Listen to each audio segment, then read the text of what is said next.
Mi nombre es Juan Pablo Gómez, como les dije antes, forma parte del equipo de educación del área de gestión de públicos del Teatro Nacional Cervantes. Me acompaña también productor estrella e insigne de este ciclo, que es mi compañero Ángelo, que está en las instalaciones de Calle Libertad. Hola Ángelo, y Ángelo va a estar en el chat. Ahora vamos a decir algo en relación al uso del chat, con algunas informaciones y avisos dominicales. En algún otro lugar de sus pantallas también está Sonia Jarolaski, eh, coordinadora, directora y alma mater del área de gestión de público y Buen mater también a día, secas. Ahí está Sonia. Hola Sonia, bienvenido.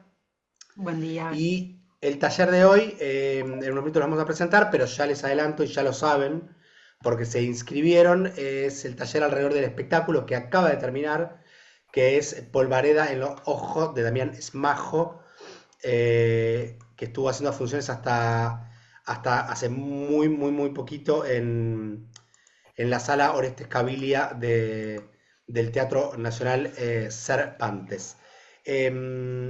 Y obviamente el docente, que seguramente por eso se han inscrito y ya tenemos 60 personas conectadas, es el señor célebre y prócer del Teatro Independiente, Roberto Perinelli, historiador. Ahora lo voy a presentar fuera de toda broma.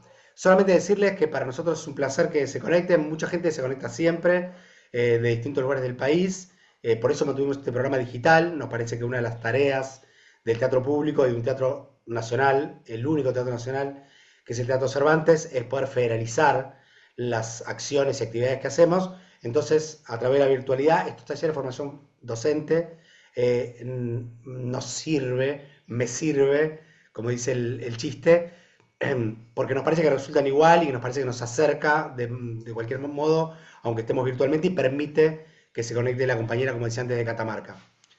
Y por último, para cerrar esta introducción, que siempre lo queremos comentar, nosotros en el área de gestión de públicos del Teatro Nacional Cervantes trabajamos mucho con formación de públicos, trayendo comunidades, acercando gente a los espacios, haciendo mediación, trayendo expertos, expertas y artistas a que comenten sobre las obras y de alguna manera involucrar más gente y sobre todo mucho laburo con juventudes. Y tenemos un programa de accesibilidad con personas ciegas, tenemos un taller de lengua, de actuación en lengua de señas argentinas para personas sordas. Tratamos que toda la gente que esté fuera de la conversación teatral, integrarla, incluirla y que participe. Y dentro de esa misión que tenemos, nuestros secuaces y nuestros aliados y aliadas centrales muchas veces son los docentes. Los docentes y las referentes de grupo que, que cumplen una función fundamental, obviamente, en la educación argentina y en este momento de tanto vapuleo, nos parece que siempre nosotros dirigimos nuestros cañones, pero los cañones buenos, los de la pluma y la palabra, los dirigimos a generar actividad para que los docentes puedan trabajar en las aulas. Entonces, para los que han venido a ver Polvareda, y me gustaría que lo comenten por el chat y que nos manejemos por ahí, que comenten por el chat que se han visto el espectáculo o no, y tenemos un material pedagógico que desarrollamos desde el área sobre la obra para los que han venido, para que puedan trabajar con los alumnos. Y si no tienen grupos o vienen solamente por la de ustedes, está buenísimo igual. Y el año que viene, para los que están fuera de Cava, de AMBA, que no han podido acercarse a la sede de la calle Libertad, Polvareda de los Ojos va a formar parte del programa Cervantes Educación Digital, que es que nosotros les mandamos los videos editados de las obras, que son un muy buen material, y junto a esos videos mandamos otros materiales concomitantes. Por ejemplo, los cuadernos pedagógicos, unas conversaciones que hemos tenido con la directora de Polvareda y esta clase magistral que nos va a dar el señor Roberto Perinelli, a quien ahora voy a presentar. Estamos hasta ahí, me pueden hacer un... y ya en breve me voy a callar la bocota. Este taller está siendo grabado, ¿no? Es menester que lo avise, así que si alguien tiene deudas con la justicia en alguna jurisdicción de la Argentina puede apagar la cámara. Pero, sin embargo, les pedimos que mantengan su nombre en las pantallitas, porque mi compañero Ángelo va a tomar ahora lista de los que vinieron, porque cuando terminemos la clase le vamos a enviar un mail de agradecimiento, cierta bibliografía que se tome y que mencione Roberto lo vamos a enviar, los cuadernos pedagógicos y el certificado de participación de este taller de formación docente y comunitaria. Bien, última pregunta. ¿Hay alguna persona conectada que esté escuchando esto que sea una persona que tenga una discapacidad visual o tenga visión disminuida o necesite usted utilizando un lector de pantalla para conectarse a la computadora? Damos unos minutos. Si esa persona me escucha, bueno, pareciera que no. Perfecto. Como les contaba antes, trabajamos mucho en accesibilidad, tenemos un programa de accesibilidad que nos da mucho orgullo, participan muchas personas ciegas, personas con discapacidad visual, las acercamos al teatro, vienen a ver las obras, las ven, como siempre ellos nos enseñaron, las ven no a través de los ojos, pero a través de la percepción, las escuchan, tocan la escenografía, la perciben y tienen una experiencia expandida de lo que es el teatro argentino. Entonces, cuando hacemos estos Zooms, si hay personas con discapacidad visual y necesitan utilizar los lectores de pantalla, el chat interfiere con la locución de Roberto. Entonces lo que hacemos, si hay una persona con discapacidad visual, lo que hacemos es desactivamos el chat. ¿Está? Para que no esté todo el tiempo el chat leyéndole lo que se escribe y lo que está hablando. Como eso hoy aparentemente no ocurre, y si se conecta más tarde me dirá por privado, vamos a dejar el chat habilitado para que pregunten algunas consultas, lo que quieran, y las vamos recogiendo y después Roberto las va a retomar hacia el final de la clase. Bueno, sin más, voy a decirles que damos inicio al taller de formación docente comunitaria, El Circo Criollo y Juan Moreira, la persona y el personaje, pensado alrededor del espectáculo Polvareda en lo Ojo. Roberto Perinelli es dramaturgo, lo conocen seguramente, con 31 obras estrenadas, es docente, ex director de la Escuela Municipal de Arte Dramático y actualmente a cargo de la Cátedra Historia del Teatro Argentino en la Diplomatura de Filosofía, de la Diplomatura de Dramaturgia de la Facultad de Filosofía y Letras de la UBA. Historiador, autor de apuntes sobre la historia del teatro occidental, que tiene 4 tomos, y apuntes sobre el teatro independiente argentino, de 1930 a 1975. Es miembro de la Junta Directiva de Argentores y de la Fundación Carlos Omigliana, entidad a cargo de la conducción y programación del Teatro del Pueblo, y para nosotros es un placer tenerlo al querido Roberto Perinelli aquí, una de las personas que tanto ha hecho y hace por darle forma al teatro independiente tal cual nosotros conocemos. Y con ustedes, Roberto Perinelli, bienvenido. Bueno, buenos días a todos y a todas. En principio agradezco a Gestión de Público del Cervantes por haberme invitado a dar esta charla y muy complacido de tener una platea federal, tan grande y federal. Bendiciones al Zoom. Este, bueno, vamos a comenzar y después, como dijo Pablo, al final hay un espacio eh, para preguntas. Bueno, para los que vieron Polvareda, les digo que en el espectáculo hay 4 elementos visibles que son signos para decodificar. El tema de los signos son, digamos, son eh, los 4 signos son en principio esa carpa de, de circo que hay detrás en la escenografía, que sin duda remite al circo criollo, un tema que vamos a tocar un poquito después. Hay otros dos que son, que están presentes, que es el gaucho como entidad y el aborigen, el indio, el originario, como se dice ahora. Y por último, Juan Moreira con toda su carga simbólica, que también vamos a hablar en algún momento. En realidad vamos a hablar mucho más de Moreira que de las otras cosas. En algún momento hay que empezar, por algún punto hay que empezar, porque todo texto necesita de un contexto. Yo voy a tomar un punto de partida, quizás mucha gente conozca o sepa, incluso más que yo, de lo que voy a hablar ahora, pero les pido un poco de, de compasión hasta llegar a lo que yo quiero llegar, que es a la figura de Moreira y todo lo que significó el circo criollo y todo eso. Parto de la batalla de Caseros, 1952, 3 de febrero de 1952, donde cae Rosas y se inicia lo que la historia oficial denomina Organización Nacional, periodo de Organización Nacional. Más allá o más acá de las discusiones que puede haber alrededor de este tema, de este título, el cuestionamiento que le han hecho los revisionistas históricos a esto, es, creo que es bastante cierto que a partir de esa fecha este país empieza a conformarse como país. Por supuesto que no es que nos acostamos con la anarquía y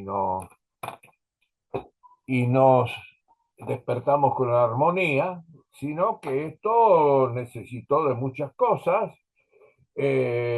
Pasaron muchas cosas en ese interín, 10 años en que la provincia de Buenos Aires se separa del país y se hace autónoma, se hace un país en sí mismo, dificultades para establecer los límites, eh, dos zonas amplias de lo que después será el país, porque hasta ahí todavía el país es la mitad de lo que es ahora, dos zonas ocupadas por los aborígenes, la Patagonia y el norte chaqueño y formoseño, la presencia de los caciques, bueno, no caciques aborígenes, sino de los líderes de los eh, regionales, este, en las provincias, con su propio feudo, con su propia capacidad y autoridad para manejarse en esa región y desentenderse de algunas causas que empiezan a ser nacionales. Un año después de la batalla, Urquiza establece la Constitución de 1853. Importante documento de mucha vigencia, con algunos cambios circunstanciales a lo largo de mucho tiempo. Esa constitución rigió prácticamente hasta 1949, casi un siglo, y establece algunas tipo, eh, un régimen gubernativo que acalla otras propuestas, entre ellos la del reinado. Ustedes saben que acá circuló la posibilidad de que América del Sur o buena parte de América del Sur o la América del Sur integrada por la Argentina, Uruguay, Bolivia, Paraguay, fuera un reino, hasta se pensó quiénes podían ser los reyes, pero la Constitución establece el régimen presidencial. Y además establece un régimen federal. Esta palabra federal, ustedes sabrán que está bastante discutida, bastante exhibida en estos momentos, que quiere decir que cada provincia tiene cierta autonomía para manejarse con sus asuntos internos y que depende de la nación en algunos aspectos, pero no en todos. Doy uno de ellos, la educación primaria y secundaria, en estos momentos depende de las provincias. Cuando yo iba a la escuela era un régimen nacional. Este, bueno, este tipo de cosas estaba sostenida por una filosofía de la la filosofía del positivismo, que por supuesto no me voy a poner a explicarlo, pero por lo menos lo voy a sintetizar. El positivismo aplica o se sostiene en la creencia absoluta que la ciencia resuelve todo y eh, facilita el progreso, que aplicando la ciencia a todas las situaciones humanas, porque todas las situaciones humanas eh, aceptan la gestión científica, eso aplicado garantiza el progreso de la nación.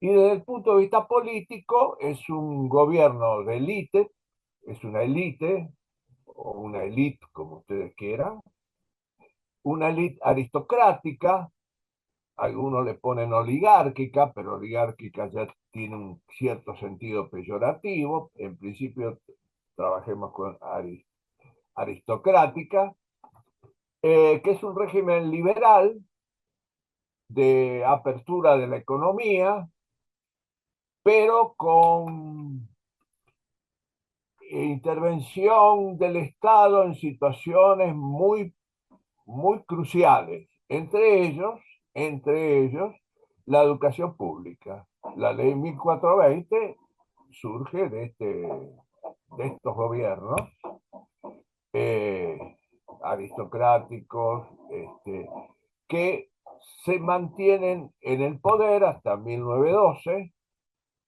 que es cuando se dicta la ley Sáenz Peña del voto obligatorio y secreto, y que establece un régimen eleccionario anterior a bastante cuestionable, donde Juan Moreira va a tener mucha participación, como veremos, o los personajes tipo Juan Moreira, no Juan Moreira en sí, sino los personajes tipo como Juan Moreira van a tener participación.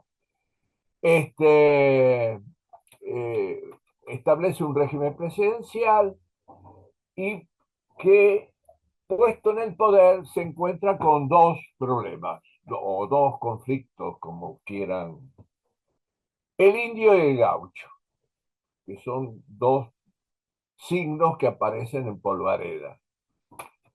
El indio ocupa, como dije al comienzo, una gran zona que esta cultura liberal llama desierto, un término absolutamente equivocado. No era un desierto, estaba habitado, y estaba habitado por generaciones de personas muy anteriores incluso a la colonia. Este, bueno, habitado por los aborígenes. El tema es qué se hace con los aborígenes.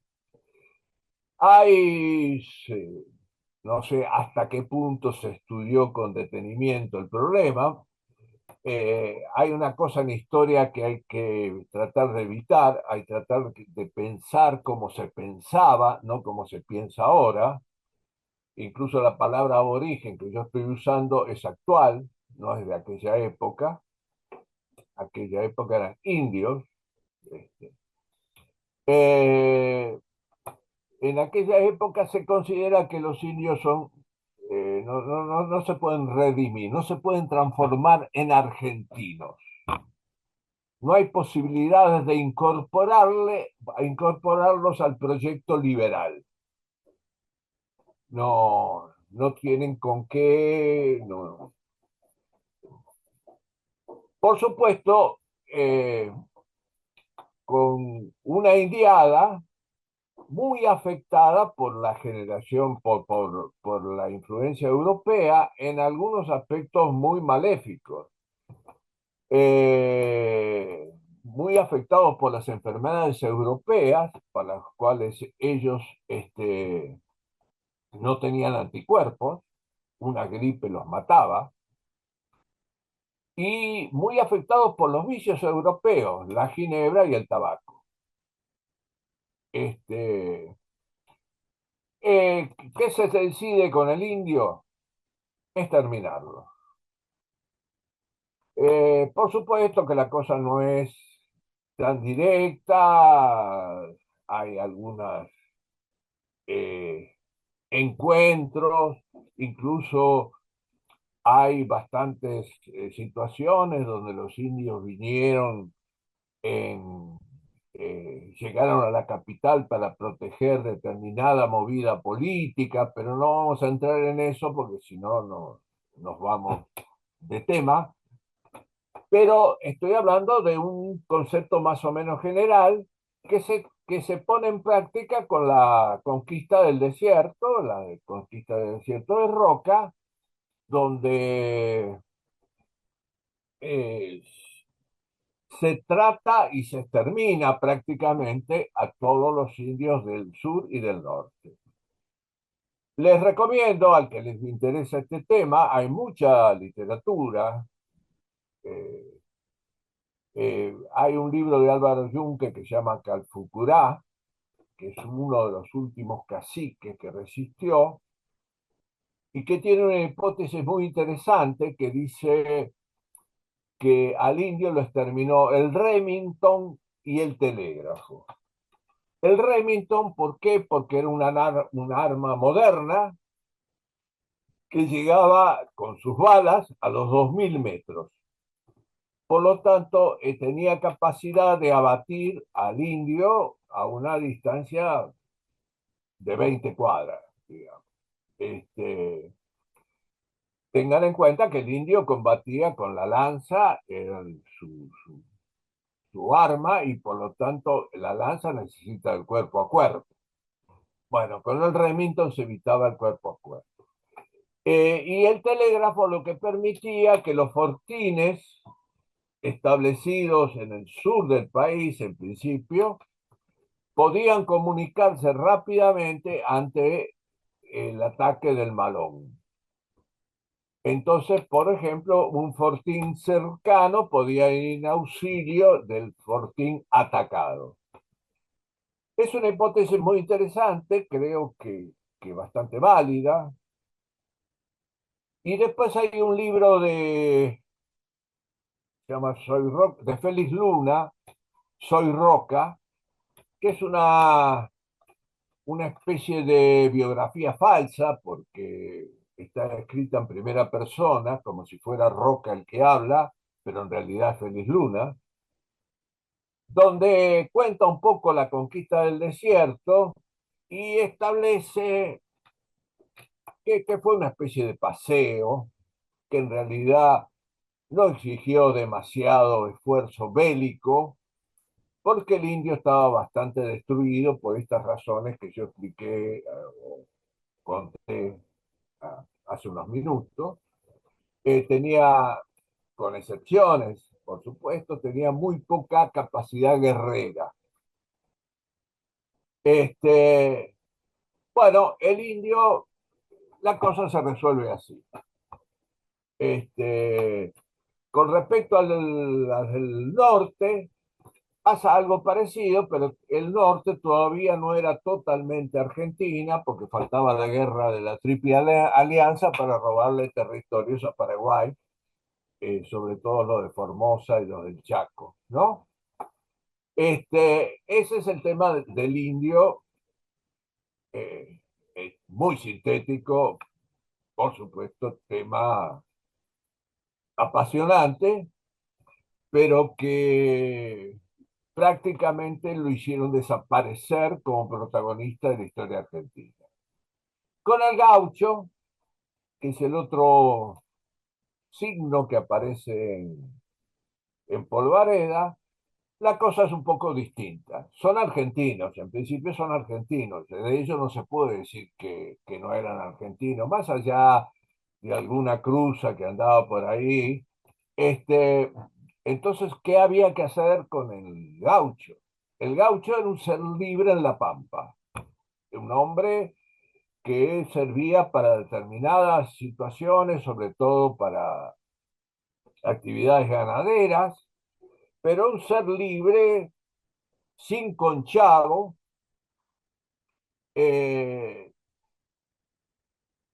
que en un momento dado encuentra que esa libertad le es recortada. Y hay un elemento fundamental que aparece más o menos en los años 1880, un poco antes, que es el alambrado. El alambrado es un instrumento que permite dividir la propiedad. Al dividir la propiedad, alguien dice, bueno, yo hago este alambrado y todo esto, miles de hectáreas, son mías. Por lo tanto, para atravesar este camino hay que pasar por una tranquera, el famoso tema de la tranquera.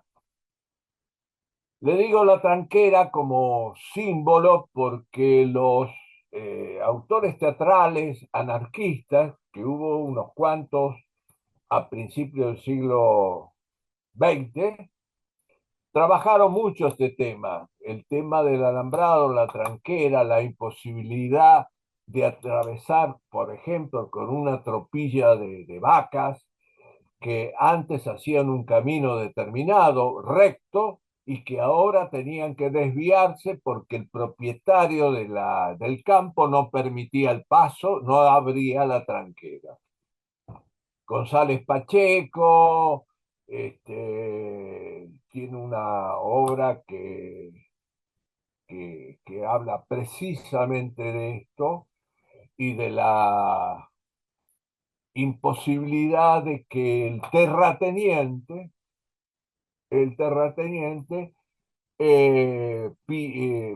permita el paso por sus campos.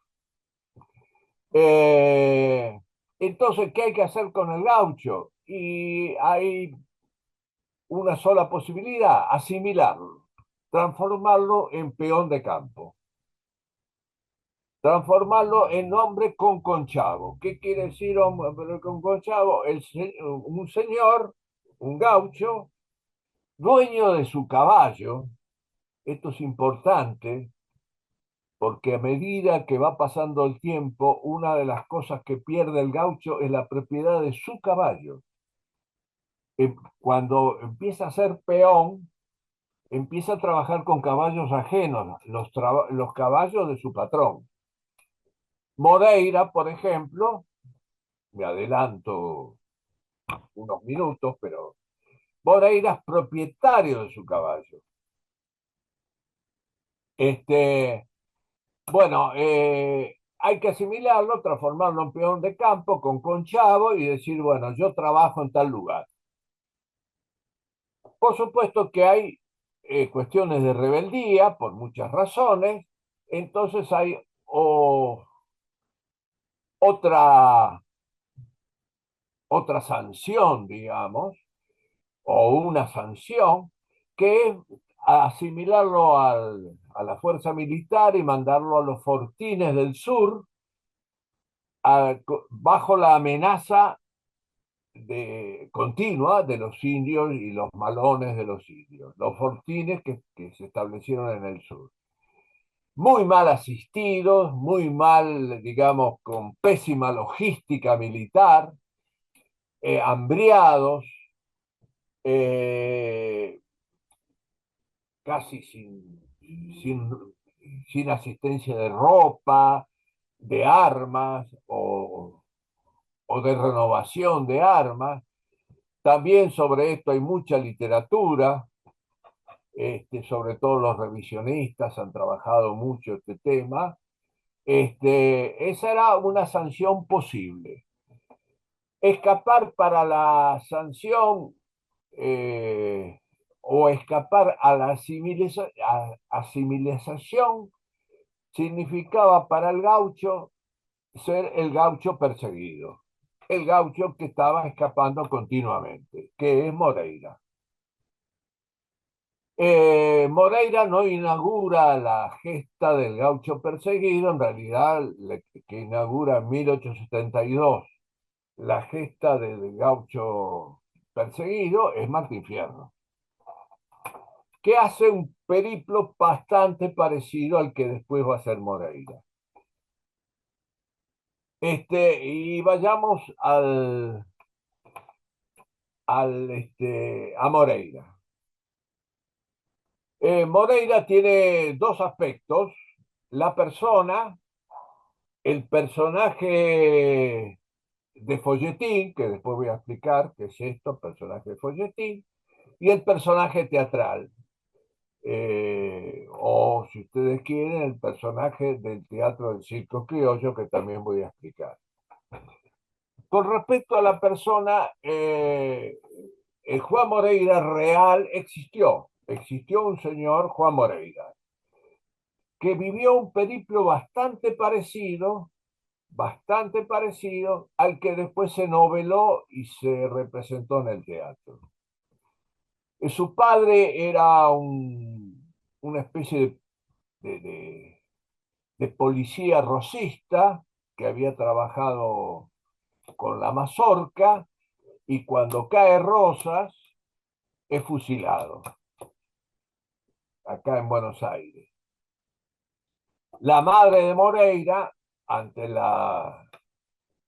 supongo que el desamparo, porque supongo que el castigo no era solo el fusilamiento del padre, sino pues, desconocer a la madre, desasistirla de toda asistencia. La madre se traslada a Lobos, donde ahí se cría Juan Moreira. Este,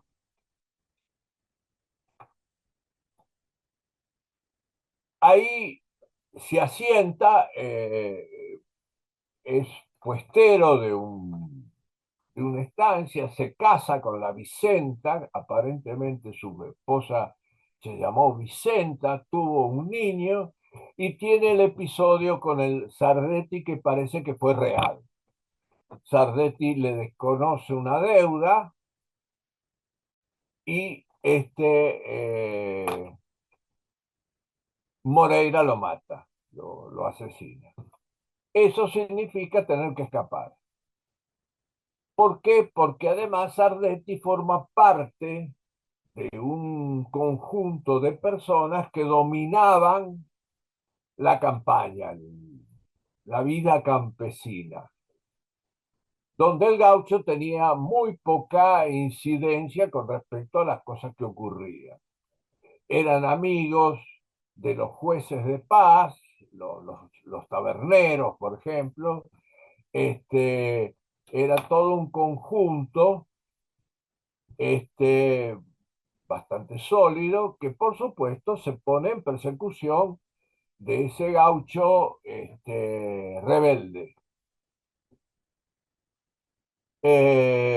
Y Moreira escapa continuamente.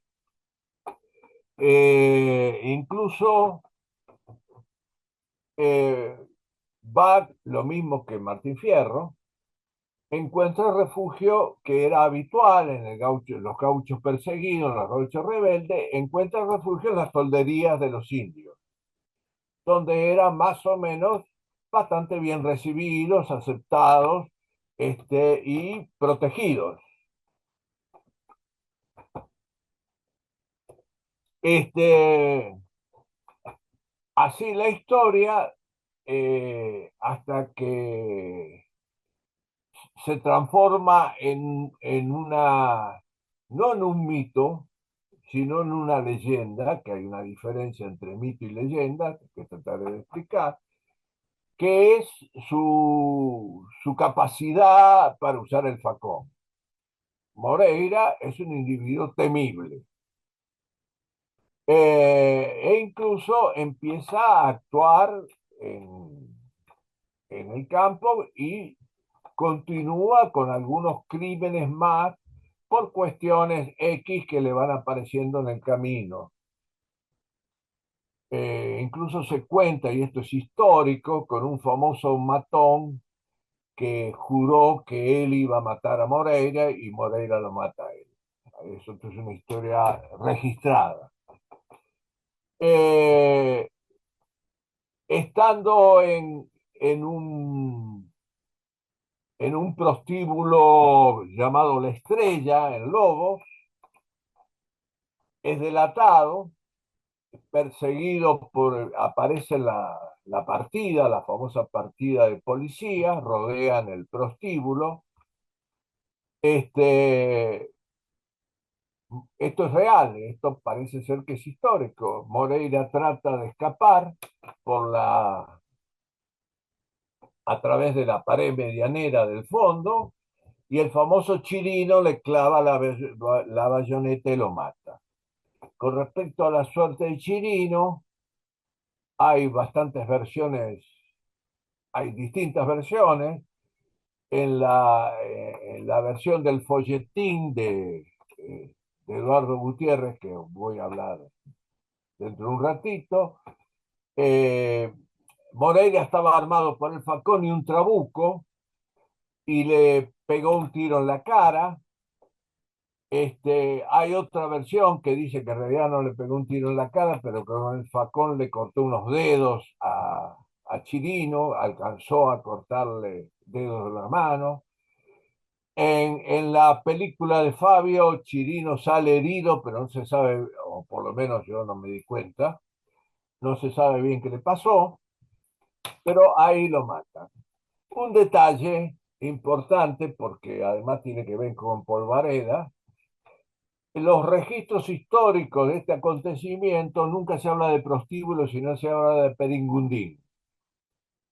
Eh, Porque todo estamos hablando de un periodismo, de una crónica muy cuidadosa con respecto a estas cuestiones que tienen que ver con el erotismo, la sexualidad.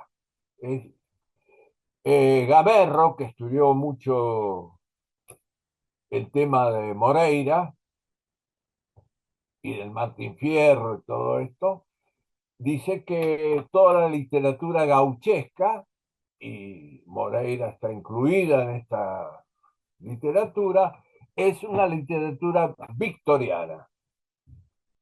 ¿Qué quiere decir? La conducta establecida por la reina Victoria de Inglaterra, que era reacia a tocar ciertas cuestiones que tuvieran que ver con nuestras cuestiones amorosas, sexuales, eróticas, pornográficas, pongan en el nombre que quieran, pero más o menos. Otra cosa que tiene que ver con el altercado de Moreira que mata a Sardetti, este, toda la literatura gauchesca pone bajo juicio a los jueces de paz, a los taberneros, a la partida de policía, pero nunca toca la figura del patrón de estancia. Nunca cuestiona, pone bajo la mirada cuestionadora o acusadora del patrón de estancia. El patrón de estancia es, ojo que esto es un tema que en general el teatro se cuidó mucho en cuando el teatro denunció, cuando el teatro denunció, no digo siempre, estoy hablando de la historia del teatro, hubo ciertas zonas que no se metió. O sea, Shakespeare nunca se metió contra la monarquía. Bueno, pero volvamos al siglo XIX.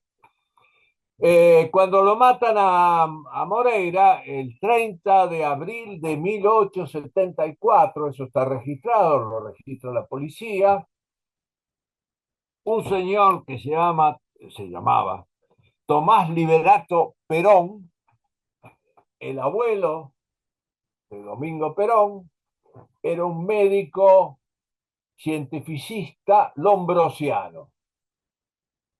Y voy a explicarlo.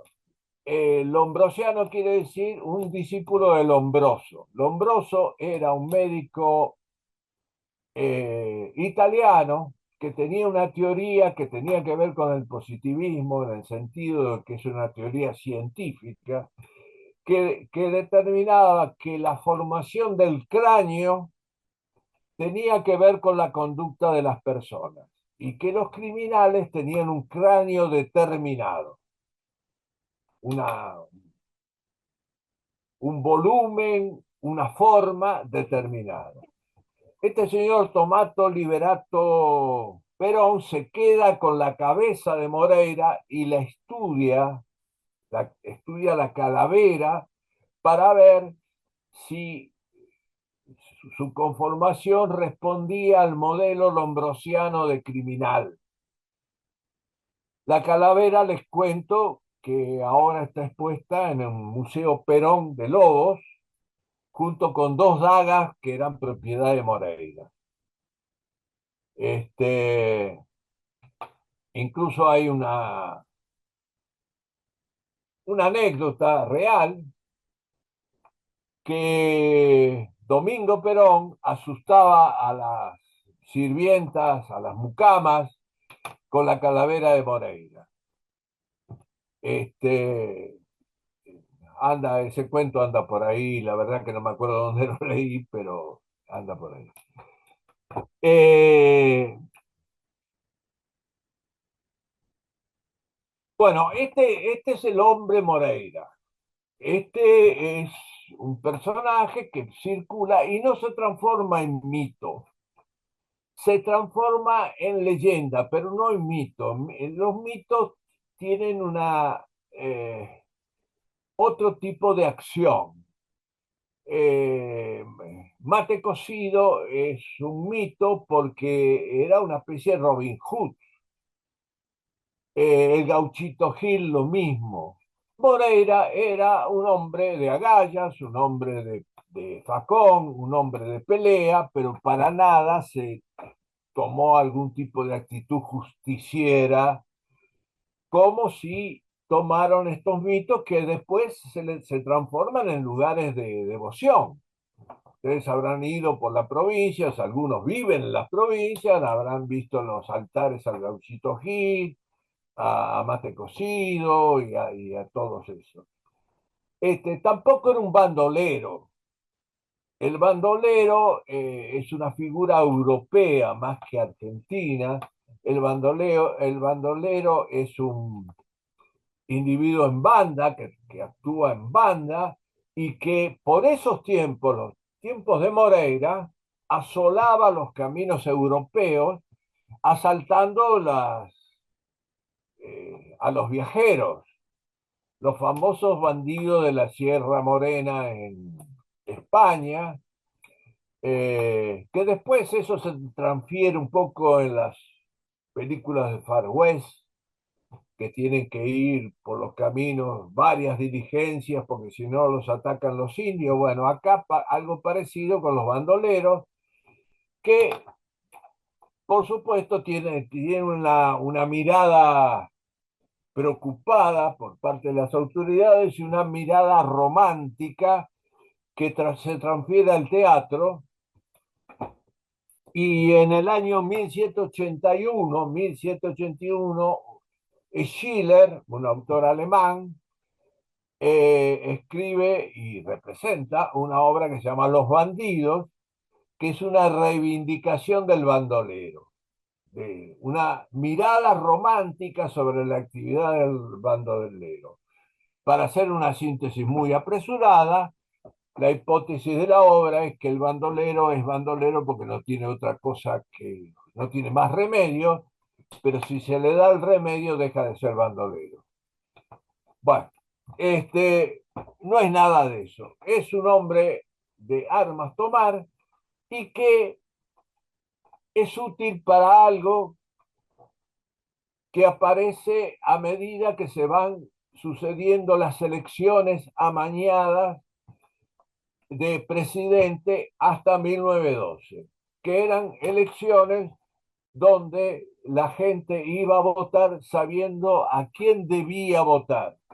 Y si no votaba por eso, había un señor como Moreira, que era un matón de Adolfo Alsina, que te decía, pinchándote con el facón un poquito en la espalda, a quién tenías que poner la boleta.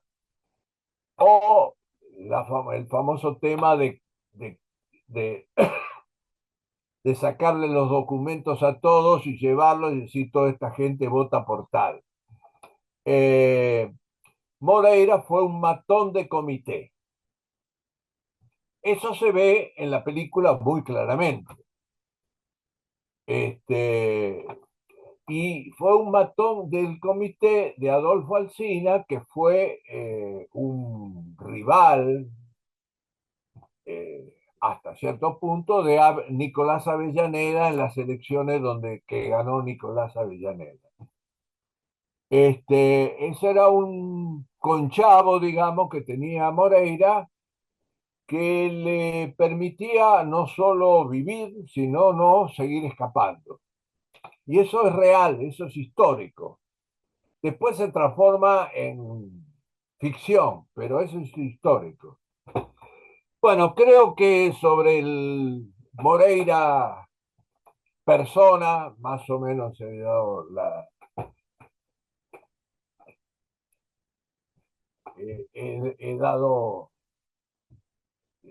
el aspecto más o menos general de la situación y resulta que la historia de Moreira se traslada al folletín.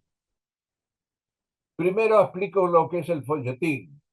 El folletín es los diarios de la época dejaban un espacio siempre igual para publicar un capítulo de una historia determinada. Era, era muy consumido el folletín, mejor dicho, los diarios eran muy consumidos precisamente porque, entre otras cosas, traían el folletín. El folletín dentro de la literatura es tomado como una palabra peyorativa, pero no fue tan peyorativa. Crimen y Castigo fue un folletín. Está escrito por capítulos. Ustedes revisan Crimen y Castigo, van a ver que los capítulos son más o menos similares porque tenían que encajar en un espacio similar. Por otra parte, si ustedes leen Crimen y Castigo, se van a dar cuenta que la muerte, el gran suceso de la novela, que es la muerte de las dos viejas por parte de Raskolnikov, se produce más o menos entre el 25 y el 30% de la novela. El otro 70% está ocupado por el cargo de conciencia de Raskolnikov y la persecución que le hace el comisario, que sabe que fue el asesino de las viejas, y lo deja circular y lo deja circular, sabiendo que en algún momento va a caer. Hay muchas teorías sobre esto, me detengo un minuto porque no es nuestro tema. Unos dicen que es un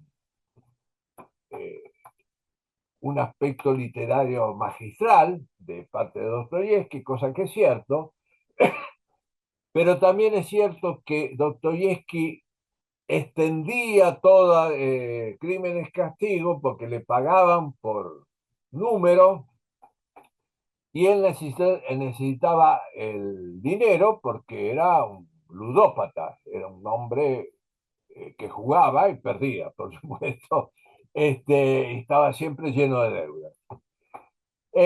Madame Bovary también fue un folletín, con la diferencia que primero se escribió Madame Bovary y después se lo fragmentó en folletín. Por lo tanto, el folletín tiene cierta jerarquía. En el caso de Juan Moreira lo toma Eduardo Gutiérrez. Eduardo Gutiérrez fue un hombre que vivió muy poco, de 38 años, un literato menor. Él incluso se decía que lo que él hacía no tenía demasiada importancia, hasta tal punto que cuando editó, esos folletines fueron editados, él ni se ocupaba en corregir. Incluso obligaba a los editores a poner publicación sin corrección del autor. publicó el folletín de Juan Moreira en un diario que se llamaba en aquel momento La Patria Argentina entre 1879 y 1880, o sea, 5 años más o menos, 5 a 6 años después de la muerte de Moreira. Eh, Quiere decir que la leyenda se había instalado. Eh, Eduardo Gutiérrez no solo publicó el de Juan Moreira, publicó un montón de folletines, incluso no solo gauchescos, sino también unos folletines que tenían que ver con la época de Rosas, en realidad folletines antirrosistas, este, pero el que sobrevivió, pervivió, el que se ha puesto, digamos, en el tapete, fue el de Juan Moreira por la trascendencia que tuvo. Eh,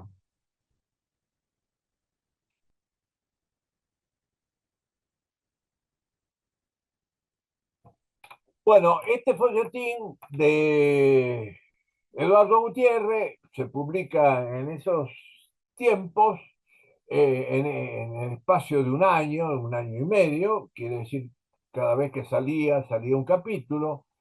Si ustedes leen la novela, digamos, la transcripción del folletín en novela, que la publicó Eudeva cuando existía la biblioteca, las publicaciones de Eudeva antes de la dictadura, y andan otras publicaciones por ahí. Creo que también debe estar colgado en internet. Este, Se van a ver que los capítulos son más o menos parecidos y hay una serie de disparates que son fáciles de detectar, sobre todo quien conoce la provincia de Buenos Aires, porque casi toda la actividad o toda la actividad de Juan Moreira se desarrolla en el litoral. El litoral es la provincia de Buenos Aires, el sur de Santa Fe, eh, el sur de Córdoba, el este de Córdoba, mejor dicho, no, perdón, el oeste de Córdoba, este, la- la- por el litoral. El caballo de, por ejemplo, Moreira escapa y en una noche va de un punto a otro y la única manera de ir de un punto a otro en una noche en 4 horas, 5 horas, es con una Ferrari que, que, que funcione a 300 kilómetros por hora, no con un caballo. Pero todo ese tipo de descuidos eran propias de un individuo que no tomó la literatura en serio nunca. Hay otras serie de cosas que no tienen importancia. Bueno, esto es más o menos la vida que tuvo Moreira en el folletín. Se transforma en un personaje de ficción. Se dice que Roca, el general Roca, eh, el de la conquista del desierto, se quejó y dijo que el chambón de Gutiérrez transformó a un criminal en un héroe. Yo creo que no ha llegado a tanto. Creo que la atracción del Moreira era la atracción de todo. Había mucho de morbo ahí, a ver cuántos mataba. Bueno, para no detenerme demasiado en esto, de ahí el personaje del Moreira pasa al teatro, al picadero, pasa al circo criollo. Y tengo que explicar qué es el circo criollo. El circo criollo era una actividad originaria de Francia. En general hay versiones que andan por ahí equivocadas, no es una creación nacional, es algo que viene de Francia, que es la actividad del circo en dos secciones. Por eso se llama también circo por secciones o circo. Eh, la primera parte del circo es en el picadero. Tengan en cuenta el picadero. El circo tiene una espacialidad siempre igual, un picadero que tiene 13 metros de diámetro, y les explico que los 13 metros de diámetro tienen que ver por el tema de la écuyère, de los caballos que giraban alrededor del picadero y que a esa distancia se equilibraban las fuerzas centíprecas y centrífugas. No sé si lo dije bien lo de centípede. Bueno, pero ustedes me entendieron.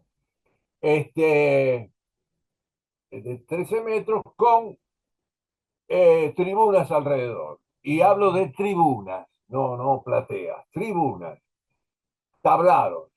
Eso es el espacio del circo.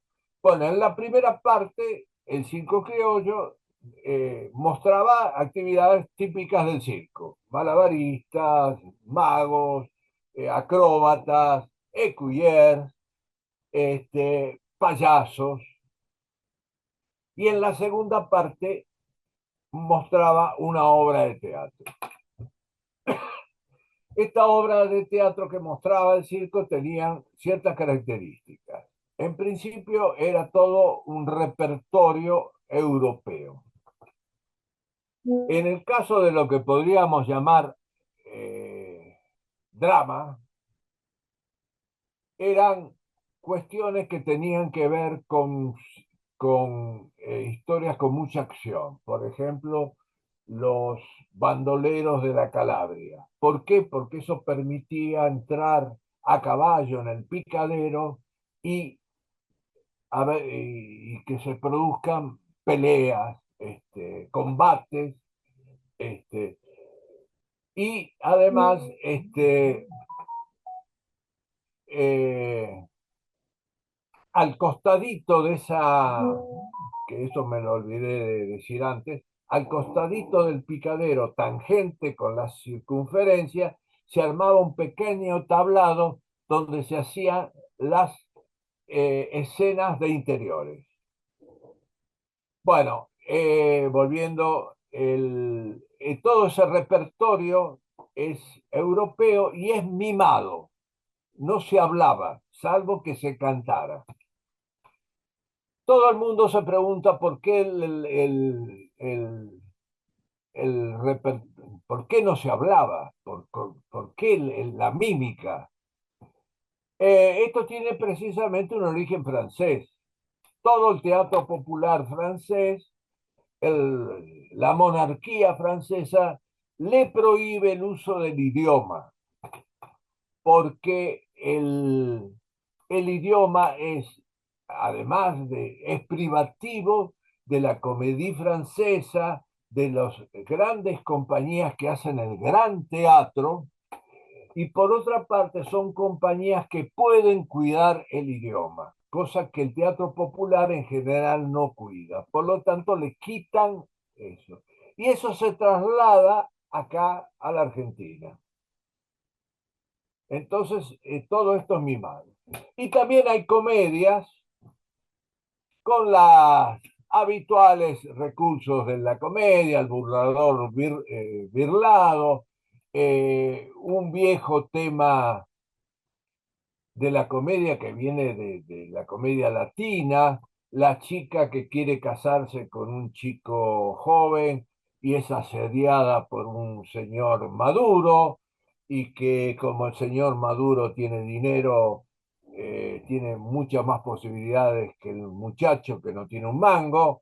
Y siempre se resuelve bastante bien en favor de la niña, no hay demasiados problemas. Eso eran los temas con lo cual trabajaba el circo criollo y con el cual trabajaban también los podestá, que después hablaremos dentro de un ratito muy corto, los podestá. Y que por supuesto, el circo tiene otra característica propia, que es trashumante. No es que el circo se instala en un lugar y ahí queda. Entonces el circo iba por la campaña, por el litoral sobre todo, y cuando hablo del litoral, no salía demasiado del litoral, salvo en algunas circunstancias, porque era muy dificultoso, muy caro. Tengan en cuenta, no había caminos, no había tren, no había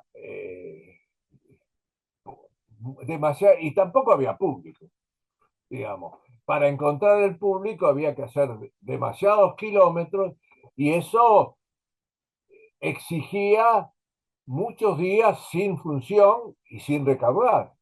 Y el circo vivía de eso.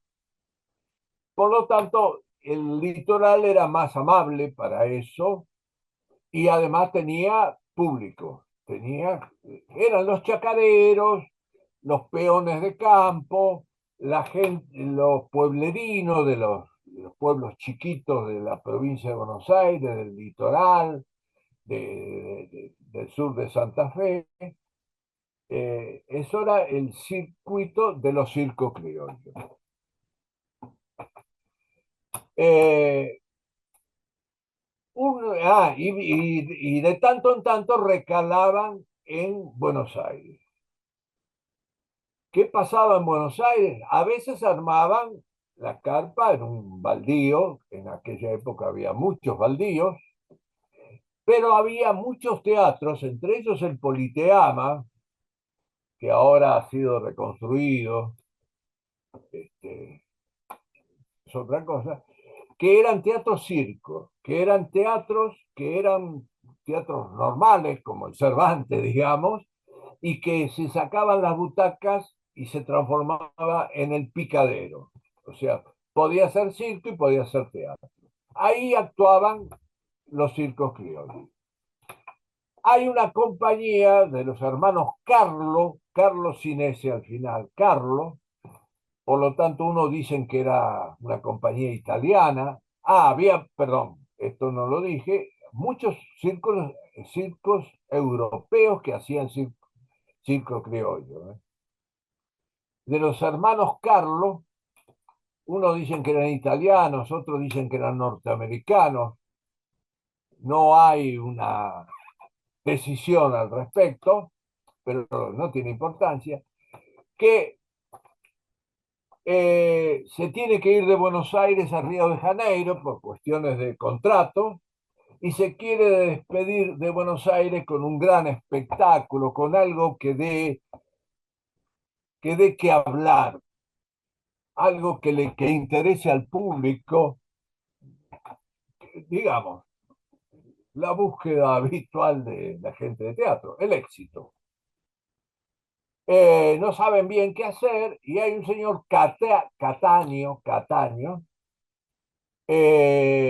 unos dicen que era empresario de teatro, otros dicen que era simplemente un boletero que vendía las entradas, no importa, que le sugiere a los hermanos Carlos de poner en escena el folletín de Juan Moreira. Los hermanos Carlos van y hablan con Eduardo Gutiérrez, y Eduardo Gutiérrez le dice que es imposible, que para eso se necesita un actor que en la Argentina no existe. Un actor que sepa manejar, que sepa andar a caballo, que sepa cantar, que sepa tocar la guitarra, que sepa usar el facón, digamos, un gaucho. Y que en Buenos Aires eso no existe. El tal Cataño le dice, sí, existe. Es Pepe Podestá. Pepe Podestá alguna parte. Pepe Podestá era uno de los miembros más notorios, más importantes de la familia Podestá, que era una familia dedicada al circo criollo. Pepe Podestá, si bien no fue el mayor de los hermanos, eran 12 hermanos y hermanas, por supuesto, no fue el mayor de los hermanos, era de alguna manera el líder de la familia. El mayor era Jerónimo Podestá, pero Pepe, este, que le había ido muy mal, que le estaba yendo muy mal con el circo criollo. Entonces, ¿dónde estaba Pepe? Pepe estaba trabajando como payaso en el circo de Rafeto, que en ese momento estaba instalado en lo que ahora es el cuartel central de policía en la calle San José y Belgrano. Y que se hacía llamar Pepino el 88.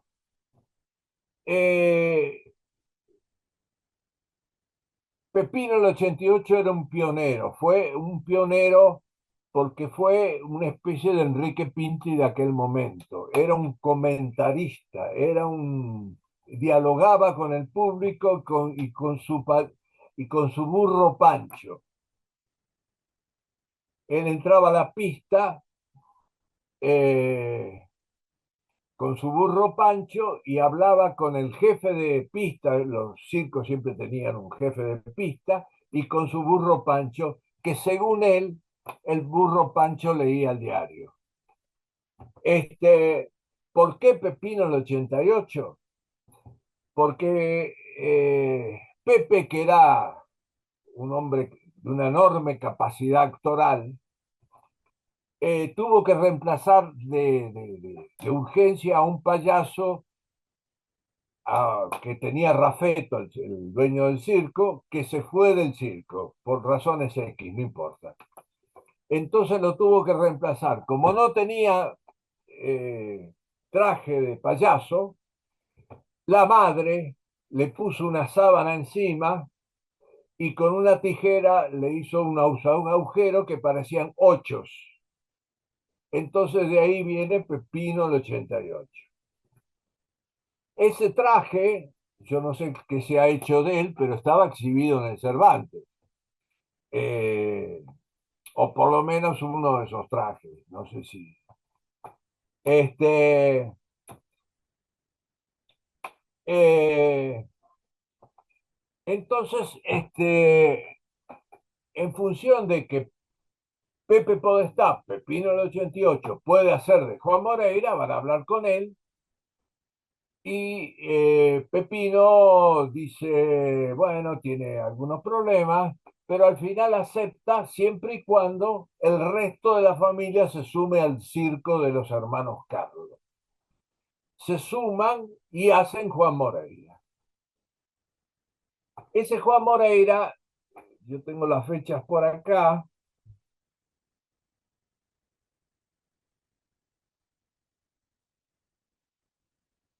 Bueno, discúlpenme, pero esta fecha. Bueno, se estrena en Buenos Aires en mil, el 2 de junio de 1884 en el Teatro Politeama, el que estaba en la Avenida Corrientes, que en aquella época, aclaro, era angosta, no era una calle común. Se estrena en el Politeama, que era teatro circo, por lo tanto se transforma en circo, y hacen 13 funciones. Alrededor de esto hay ciertas discrepancias. Unos dicen que fue un éxito aclamador, cosa que parece ser que no fue así. No fue un fracaso, pero tampoco fue que la gente se mataba por ir a ver Juan Moreira.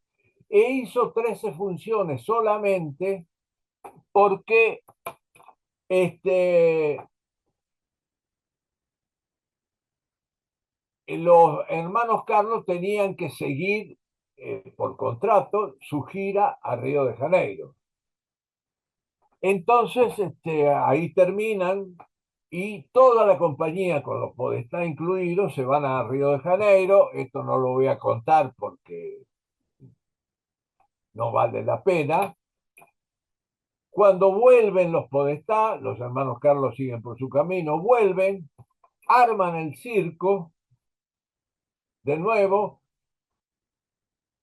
contratan a uno de sus cuñados, Scotty, que está casado con una de las Podestá, y arman el circo Podestá Scotty, y este, siguen actuando en el circo criollo, empiezan a trabajar todo un repertorio parecido.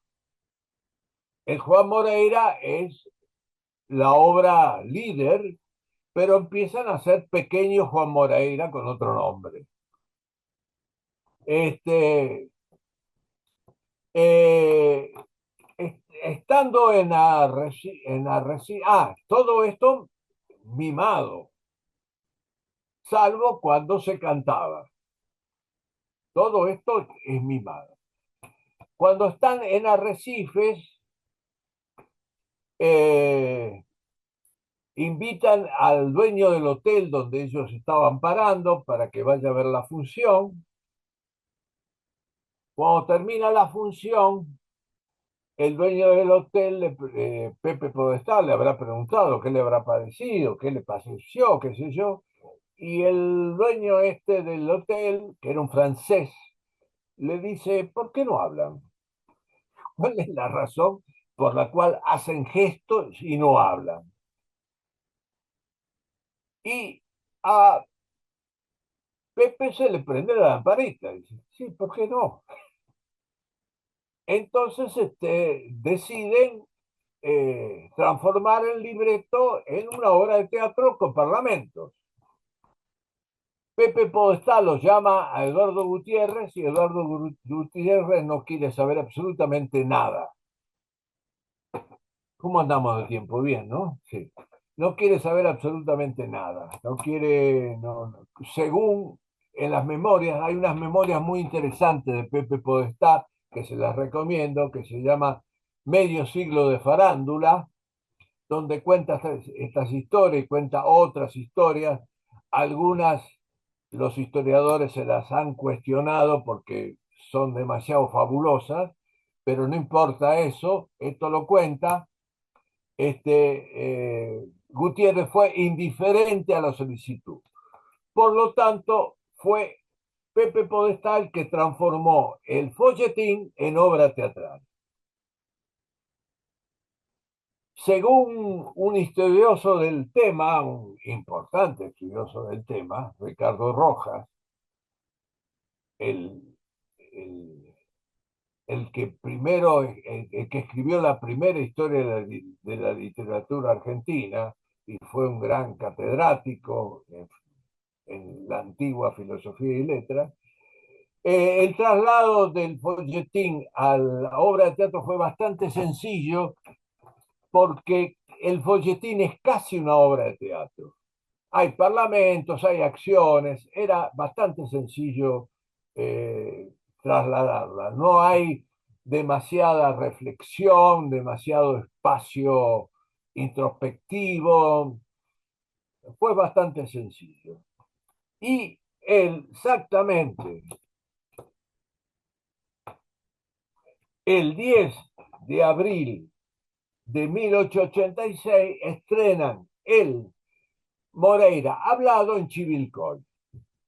En este momento, en el espacio donde se estrenó el Juan Moreira, hay un centro cultural.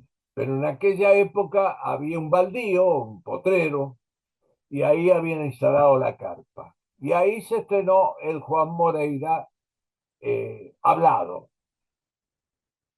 Eh,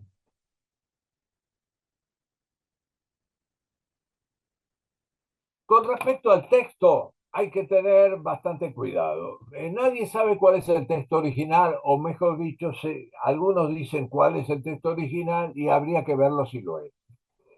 Primero porque cosa habitual, cosa que también hacía el teatro isabelino, El texto se fue modificando a medida que las funciones se hacían, porque iban probando cosas. La incorporación de personajes, por ejemplo, fue una de las cosas habituales. Van incorporando, por ejemplo, el gaucho pobre, el borracho y sobre todo el cocoliche.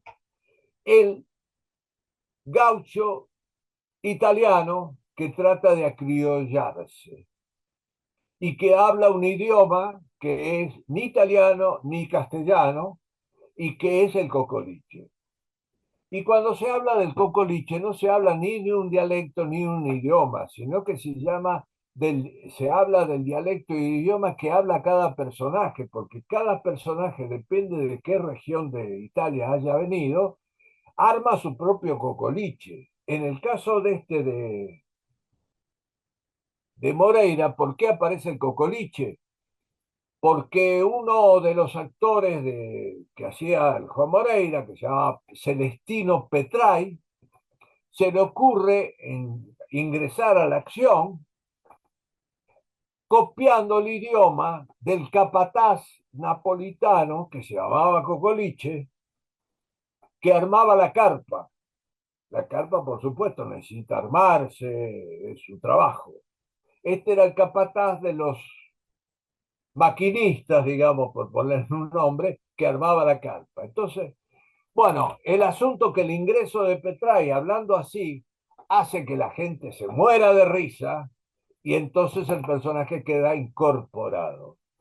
Otra de las cosas que quedan incorporadas son las peleas a facón. Como las peleas a facón garpaban, por decir, para ser sintético, Moreira se peleaba con todo el mundo.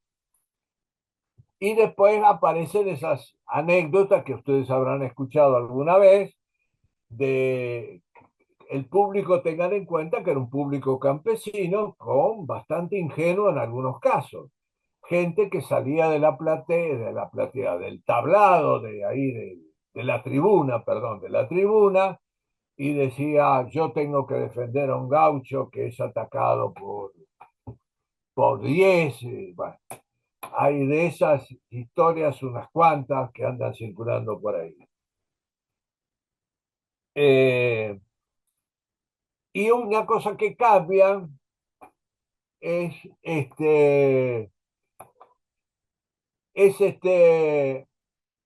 el final. Cuando se terminaba la obra, ellos bailaban el gato, un gato, la danza. Van a Uruguay a hacer Juan Moreira y ahí se encuentran con un gran estudiador, Regules, que les dice, ustedes están equivocados, ustedes tendrían que bailar el pericón, que el pericón es la danza nacional. Y prueban con el pericón y se dan cuenta que el pericón es mucho más interesante que el gato y reemplazan el gato por el pericón, que es el final de fiesta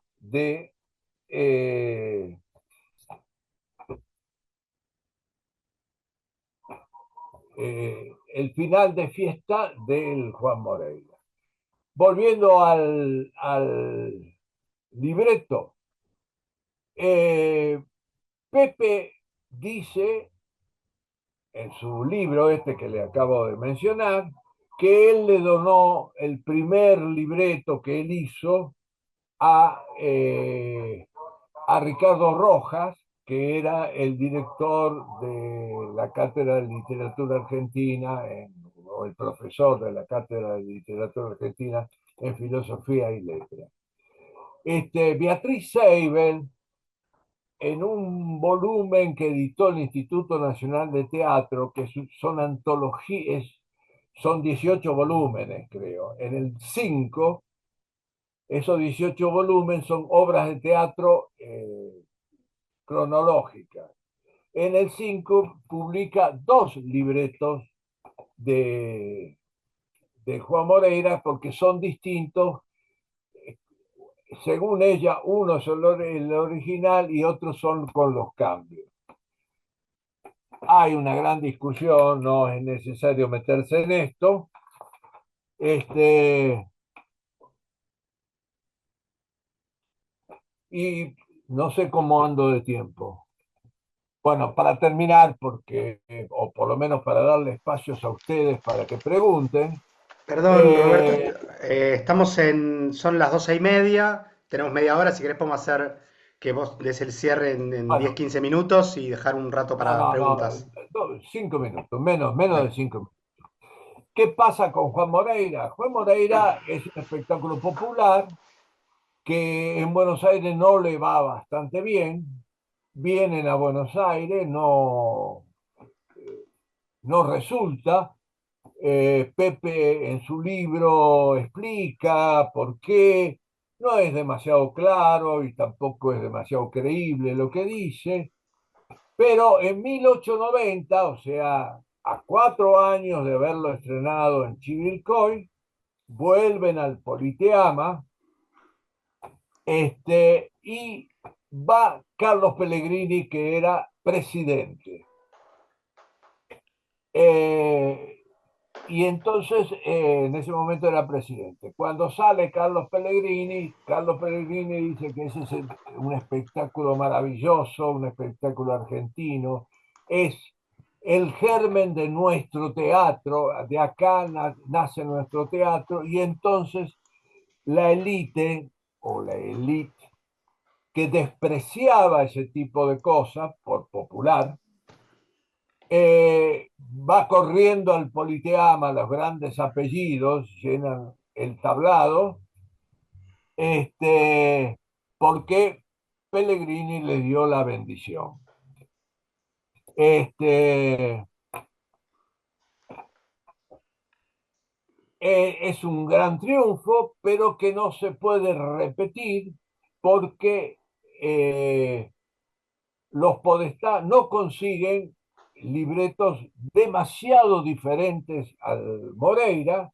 Todas las cosas que recogen de Gutiérrez son bastante parecidas y de otros autores también tienen cosas, eh, lo mismo, el gaucho perseguido, el gaucho que es alcanzado, el gaucho que pelea, en fin.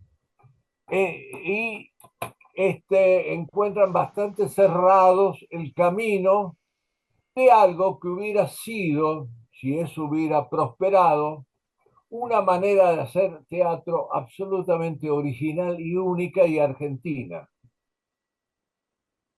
Eso se frustra, ellos no consiguen superarlo y en 1901 abandonan el circo y lo cambian por el teatro del italiano.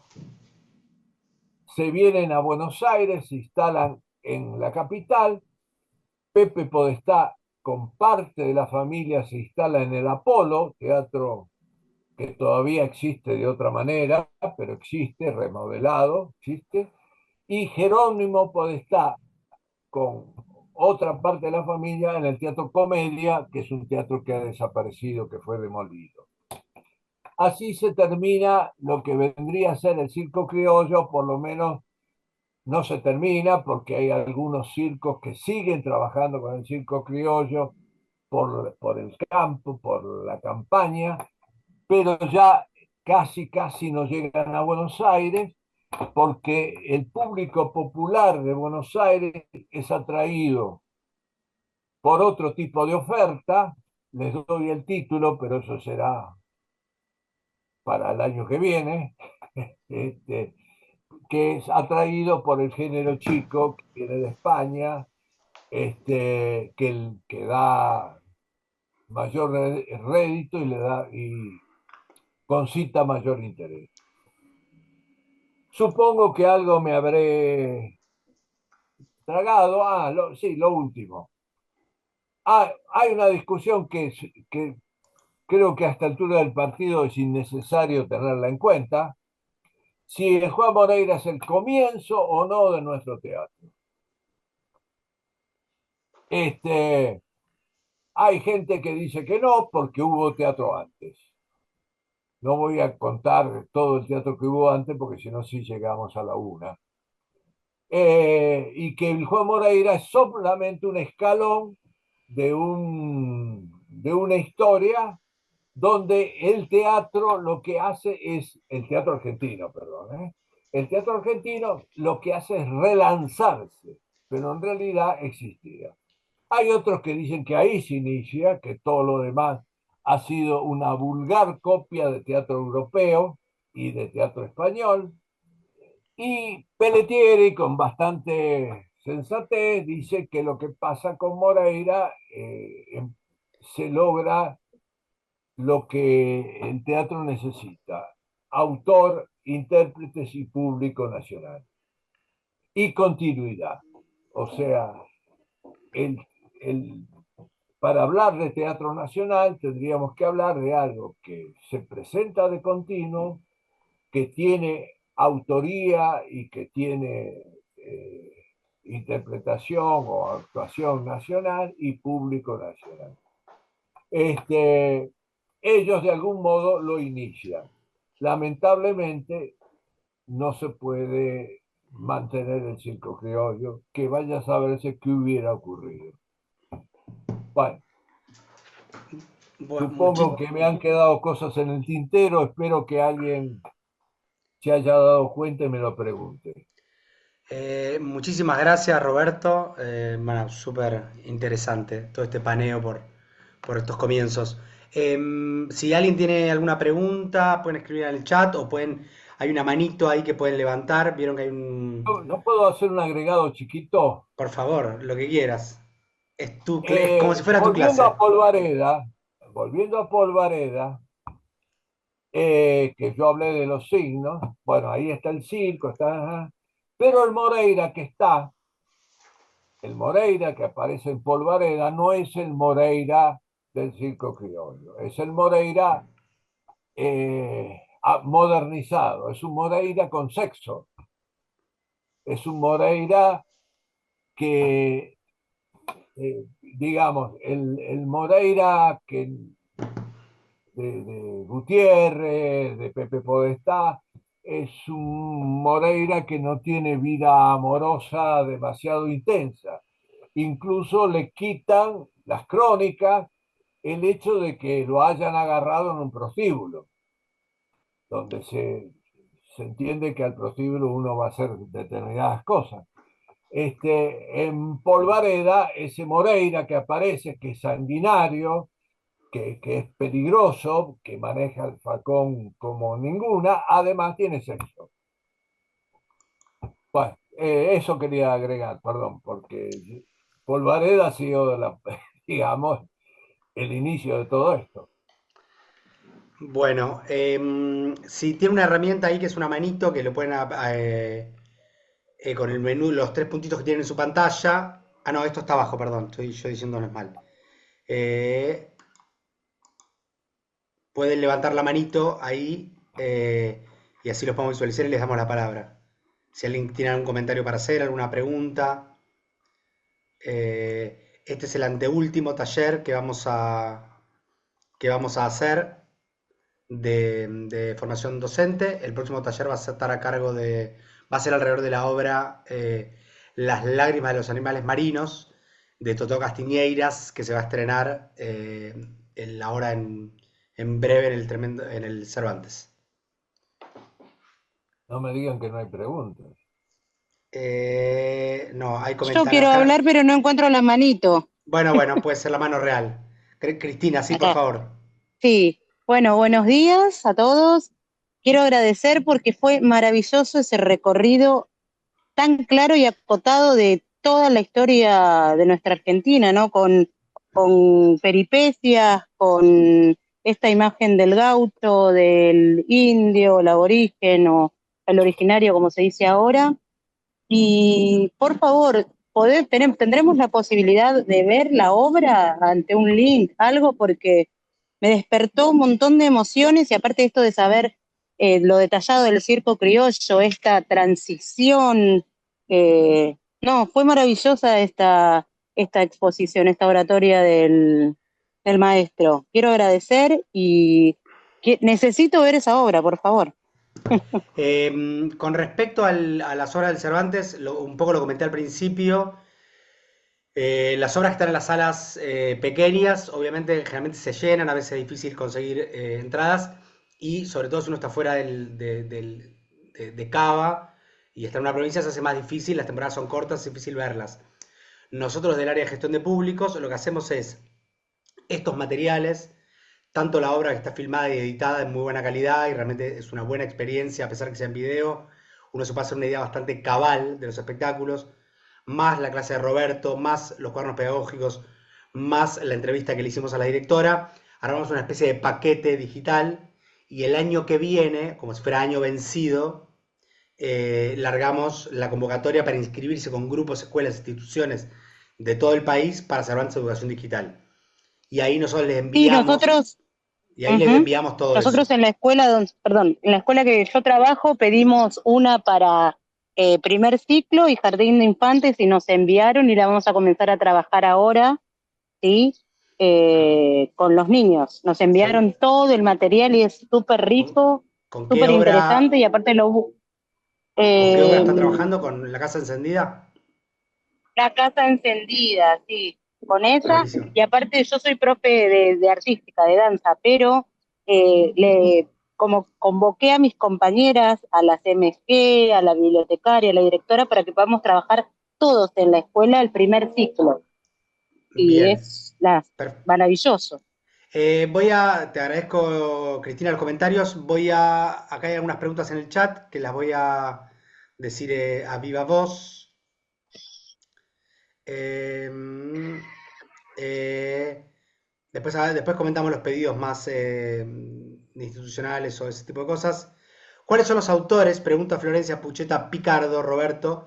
¿Cuáles son los autores que trabajan el concepto de alambrada y tranquera en teatro anarquista? Bueno, yo nombré a González Pacheco, que era, yo no me acuerdo, no me acuerdo bien el título de la obra, lamentablemente, no me acuerdo el título, lo tengo en algún lado, pero bueno. Eh, eh, Me tomo 2 minutos. Por favor. Eh, eh, hay dos teatros anarquistas. Hay un teatro que le podríamos llamar teatro anarquista comercial, no con sentido peyorativo, sino que era el teatro normal, digamos, convencional que se hacía con una fuerte ideología anarquista metido dentro del texto, donde el mensaje era claramente anarquista, digamos, este, la sociedad sin clases, todos somos iguales, abajo la autoridad, bla, bla, bla, bla. González Pacheco, Giraldo, eh, hay, hay 4 o 5 que tendría que buscar, que trabajan en ese teatro y ese teatro se representaba normalmente en las salas teatrales y sospecho yo, y esto ya casi entra en la sospecha y en la certeza, que por supuesto que no todo el mundo iba a ver eso, pero era un momento en que acá había una enorme cantidad de anarquistas, porque algo que yo no dije en la charla, que cuando se mata a los indios y se asimila a los gauchos, eh, ese gobierno aristocrático advierte que tiene un país extenso que gobernar y no hay gente. Y entonces abre la inmigración. La inmigración es aluvional, es una avalancha que viene, creo que casi todos somos producto de eso, y entre ellos vienen una enorme cantidad de anarquistas que acá subvierten las relaciones laborales, que generan un fenómeno que la aristocracia no entiende, que es la huelga, en fin. Eh, Y después hay un teatro anarquista militante, que era el teatro que se hacía para los domingos a la tarde, que era un teatro en general breve y muy mensajista, muy claro en sus mensajes, que se representaba los domingos a la tarde en las reuniones de los anarquistas, que comenzaban al mediodía, algo así, y terminaban a la noche con un baile. Y en el medio había discursos, había conferencias que tenían que ver con cuestiones prácticas que parecen hasta medias visibles, pero no eran tan visibles, el cuidado que había que tener de no ir a trabajar con unas copas encima, habida cuenta que muchos de los presentes eran obreros fabriles y meter la mano en una máquina podía traer cierto tipo de riesgo si uno lo hacía mareado. Y después cuestiones de higiene elemental. Tengan en cuenta que estamos hablando de un Buenos Aires con poca agua corriente, el tema de la ducha matinal o nocturna no era una cosa habitual. No podía hacerlo, no es que la gente se negaba, no podía hacerlo, y además todos esos anarquistas vivían en conventillos, y los conventillos eran lugares, sobre todo en estos aspectos de servicios, muy malos, muy precarios. Además, se rompía un caño y nadie lo arreglaba. Bueno, no sé si di la respuesta. Ahí tengo una pregunta antes y después tengo a Pablo Cabrera que levantó la mano, pero antes habían preguntado quién era la autora de las 18. Si podrías repetir, dice Gisela Vicino, el nombre de la autora de las 18 volúmenes. En un momento hablaste de 18 volúmenes. Beatriz Seibel. Seibel. Lo explico, el instituto le publicó, ya está fallecida Beatriz, lamentablemente, le publicó un material a mi juicio de un aprecio total, porque además de ser muy original, es muy útil, sobre todo a los historiadores. Ella hizo una especie hizo una cronología desde los primeros textos que aparecieron en la Argentina, incluso en la Argentina colonial, cuando todavía no era la Argentina colonial, hasta 1920, algo así. Y esa cronología que tiene muchos textos, en el volumen 5, ojo, eso está colgado en la página del instituto, no tienen la necesidad de buscar el libro, ni mucho menos, sino que lo pueden encontrar en internet. Y ahí publica los dos libretos de Juan Moreira. Bien, Pablo Cabrera ahí levantó la mano. ¿Tenés una pregunta? Pablo. Pablo Cabrera. No, Ahí me escuchan. Ahí está, sí, Pablo, ahí te escuchamos. No. Está muteado. No, ahora, espera. Ahí. Ahí estamos. Ahí sí. Bueno, Perfecto. buen día a todos. Agradecer lo riquísima de esta charla. Decirles que esto no es solo federal, sino que es internacional, porque he asistido a la clase desde Montevideo, Uruguay. Vamos. Así que bueno, trascendiendo fronteras. Tuve la dicha de poder ver Polvareda en los ojos hace muy poquito. Una maravilla. Y bueno, en el hermoso Teatro Cervantes, que siempre que cruzo el charco aprovecho para ver alguna obra y para disfrutarlo. Agradecerle al profesor Perinelli por la maravilla y todos los datos que nos trajo. Y sin ánimo de spoilear mucho la obra, pero consultarle o pedirle una opinión respecto al tema de eventualmente la homosexualidad o las relaciones homosexuales que por ahí se pueden vislumbrar en la obra, si es una cuestión que se trae, que pueda entender que se trae a la obra para romper el tabú, o que era una cuestión de la época que realmente obviamente sucedía y por eso es que se trae. No sé qué lectura le da a eso. Bueno, mira, primero quiero decirte algo. Vos sabés que hay historiadores que dicen que no hay que hablar de teatro argentino, sino de teatro del Río de la Plata. Incluso Luis Ordaz, que fue uno de nuestros grandes historiadores del teatro, en 1946 publicó un libro que se llama Historia del Teatro del Río de la Plata. No habla del teatro argentino. Bueno, pero eso. Con respecto a la homosexualidad, bueno, es un tema. Ustedes saben que la homosexualidad existió siempre. Ahora, a veces era visible, ostensible, sin necesidad de ocultarlo, a veces era vergonzante, depende de la época. Yo creo que un gaucho homosexual, esto ya es una conjetura, no lo tomes como un dato histórico, ¿eh? Un gaucho homosexual saliendo del placar, digamos, me parece muy difícil, muy difícil.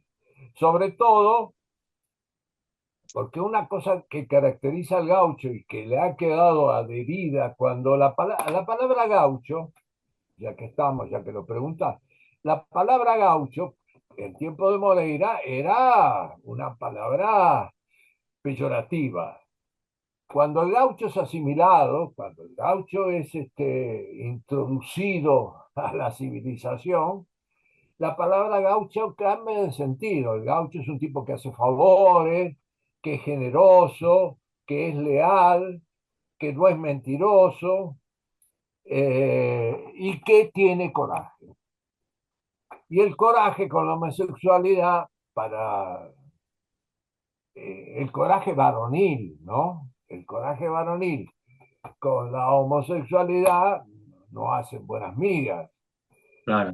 Ahora, por supuesto, los norteamericanos han hecho una película diciendo que los cowboys, también había homosexualidad en los cowboys, ¿no? Este, si la, yo que soy grande de edad,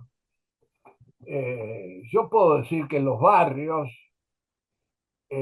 donde existía el marica, el marica era para el escarnio, era para reírse de él, para repudiarlo, las señoras lo repudiaban, por supuesto,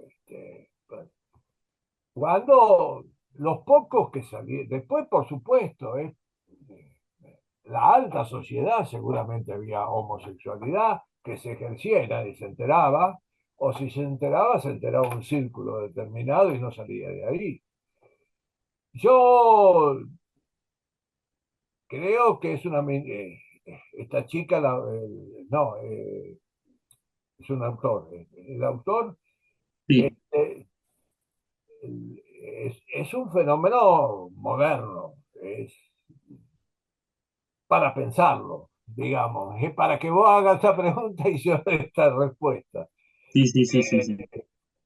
Es para pensarlo. Yo no creo que, incluso las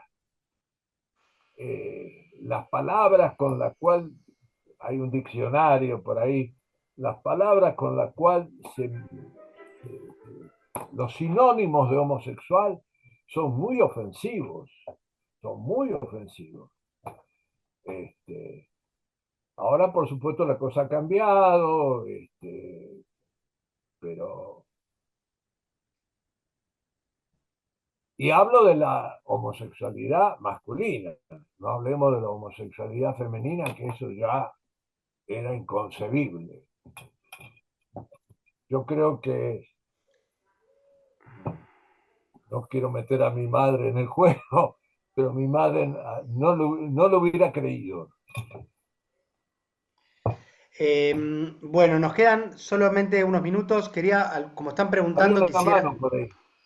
Había una Sí, a ver, mano, espera que ¿no? estoy cambiando el modo de pantalla para poder verlos a todos. Muchas Eh, gracias, profesor, y a todos y todas, hermanos y hermanas, desde este lado del charco. muchas gracias. Bueno, no sé si alguien está... Tengo espacio para una pregunta más. Hay bastante información en el chat en relación a la convocatoria para la gente que va a poder traer a sus grupos y alumnos. En breve sale la convocatoria para grupos educativos y comunitarios de nivel medio y superior para la obra Las Lágrimas de los Animales, que es el próximo estreno y último estreno en la Sala María Guerrero del 2024. Nosotros en la semana, me comunico con Roberto, preparamos el mail de agradecimiento, va a ir el certificado de asistencia, no se preocupen, el cuaderno pedagógico del cual hablamos va también adjunto en ese correo, y así como alguna bibliografía que fue mencionando Roberto, como los tomos de Beatriz Seibel o a las obras de teatro anarquista, que podemos ir juntando, cosas que Roberto después me pase, también lo enviamos en el mail. Así que no se preocupen, está preparado como para que ustedes puedan relajarse, disfrutar la exposición y más tratamos de mandar nosotros el material lo más concretamente posible. Y con respecto a la grabación de esta charla, que ahora cuando cerremos la sesión la vamos a armar, se edita y como dije antes forma parte del año que viene del material de educación digital. ¿Tá? Entonces los que se inscriban, por ejemplo, para educación digital, para poder acceder al material de Polvareda en los Ojos, reciben Polvareda en los Ojos, pueden ver el cuadro pedagógico, esta charla y la entrevista. ¿No? Por ejemplo, es uno lo que utilizar en el aula para un visionado digital, pero por lo menos para poder seguir hablando de teatro. Bueno, siendo la 1 del mediodía de este sábado soleado, les agradecemos un montón que ¿Puedo hayan hacer? Hola, venido. hola, Sí, hola, ¿me sí, escuchás? sí, Hola, ¿me escuchás? sí. Discúlpame, pero no tengo la manito, por eso hablo directamente. Bueno, Me gustaría hacerle una última pregunta al profesor. hacemos una última pregunta de ¿Viste María Rosario. Sí, última pregunta María del y Rosario? cerramos Qué aquí. lindo nombre, ¿no? Su nombre Bienvenida. hermoso. Em, Gracias. Mira, el motivo de que yo quiero preguntarle es, según veo, no vi la obra en el Cervantes, lástima porque yo soy muy asidua del Cervantes. Me gustaría que él diera una opinión acerca de esta versión. Sé que también hubo otra versión donde Moreira entra a un prostíbulo y se enamora de una india que en realidad es trans, ¿no? O sea, es una cosa media rara. Pero me gustaría que él dijera su opinión con respecto a esta versión que dio el Cervantes. Yo, la versión, bueno, no es una versión de Moreira. Vamos a empezar por ahí. Moreira es uno de los personajes que está Bueno, ahí. es una obra. Lo que pasa que creo que lo que toma la autoría es cierta representatividad en los personajes de acuerdo a una situación histórica que tenía que ver con la situación histórica de Moreira. Por ejemplo, ya los indios, cuando aparece un cacique, dice que va a recuperar las tierras, digamos, habla de recuperación, de alguna manera está hablando de la pérdida que ya se estaba gestando o ya se había producido de todo un grandísimo territorio ocupado por los aborígenes. De Moreira toma su, su capacidad bélica, su capacidad guerrera, su uso del facón, el miedo que transmite, cosa que está en Moreira, pero le agrega estas cuestiones de modernidad, la homosexualidad, la sexualidad con la India, eh, la, la infidelidad, entendiendo que tiene eh, embaraza a una aborigen y él tiene una esposa, que es Vicenta.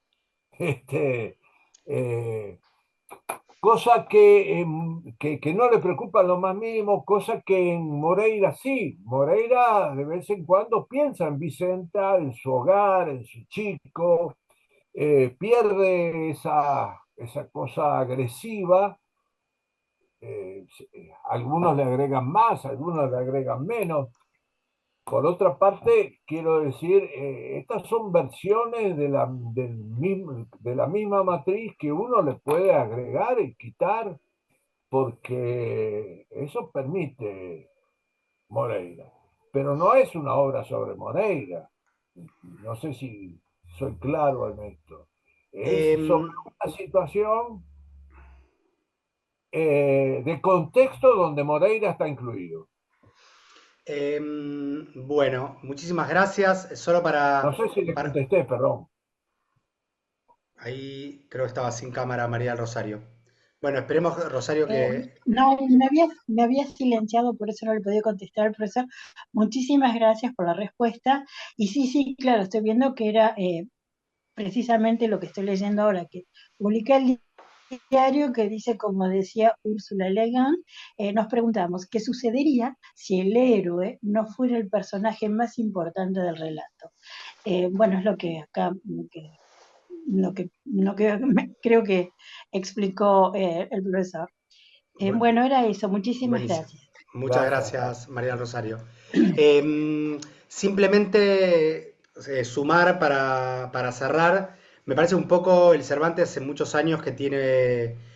El Cervantes es una especie de animal bicéfalo, ¿no? Tiene una cabeza en la tradición y tiene también una cabeza en el teatro contemporáneo que hacen los artistas jóvenes y hay algo de ese diálogo, de los problemas contemporáneos y las reivindicaciones, como por ejemplo la reivindicación, la lucha del feminismo, la lucha travesti trans, que me parece que son debates actuales, contemporáneos, que la sociedad sigue teniendo, ha tenido y sigue teniendo y seguirá teniendo, por suerte, que gozan de buena salud, y que ese debate choca, fricciona, se hermana, se aparea, por seguir con esa familia semántica, con la tradición, como explicó Roberto tan profusamente, del teatro de los comienzos y lo que nosotros consideramos el acervo del teatro nacional, ¿no? Digo, el teatro no es el Cervantes, nos gusta pensar que no es un museo en el sentido de los viejos museos del siglo XIX, ¿no? Sino que es un teatro escuela, es un teatro abierto, perforado,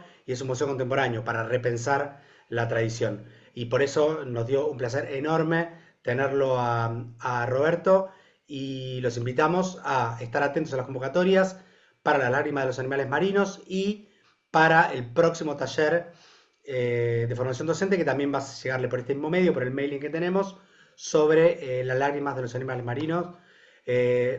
13:04, les agradecemos un montón que se hayan conectado y a Roberto un placer, como siempre, escucharte.